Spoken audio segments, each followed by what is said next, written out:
Valavannur grama panchayat vice president A K. Mujeeb Rahman രാജിവെച്ചു. ചൊവ്വാഴ്ച വൈകിട്ട് 4:30-നാണ് പഞ്ചായത്ത് അസിസ്റ്റന്റ് സെക്രട്ടറി വി.എച്ച്. ഷിനോജിന് രാജിക്കത്ത് സമർപ്പിച്ചത്. 9-ാം വാർഡായ കന്മനം മേടിപ്പാറയിലെ ലീഗ് മെമ്പറാണ് എ.കെ. മുജീബ് റഹ്മാൻ. തൂവക്കാട് സ്റ്റേഡിയത്തിനോട് ചേർന്നുള്ള സ്ഥലത്ത് അജൈവ മാലിന്യങ്ങൾ സംഭരിക്കുവാനും ശാസ്ത്രീയമായി തരംതിരിച്ച് സംസ്കരിക്കുവാനുമുള്ള മെറ്റീരിയൽ കളക്ഷൻ ഫെസിലിറ്റി സെന്റർ കെട്ടിടം നിർമ്മിക്കുന്നതുമായി ബന്ധപ്പെട്ട് ഭരണസമിതിയിലുണ്ടായ അഭിപ്രായ ഭിന്നതയാണ് രാജിക്ക് കാരണമെന്ന് മുജീബ് റഹ്മാൻ പറഞ്ഞു.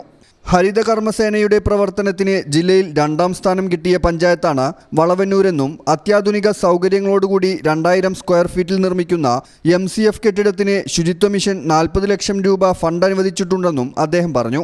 അതേസമയം ഈ വിഷയവുമായി ബന്ധപ്പെട്ട് ഫെബ്രുവരി 8-ന് പഞ്ചായത്ത് പ്രസിഡന്റ്, സെക്രട്ടറി എന്നിവരുടെ നേതൃത്വത്തിൽ ജില്ലാ കളക്ടറെ സന്ദർശിച്ച് വിഷയം ബോധ്യപ്പെടുത്തി. ഇതേ തുടർന്ന് പ്രദേശത്തെ ജനങ്ങളുമായി വീണ്ടും ഒരു ചർച്ച നടത്താൻ കളക്ടർ നിർദ്ദേശിച്ചു. News bureau, Puthanathani. Stone gallery, Valanchery road, near KINFRA park, Kuttippuram. Phone 6238 919019.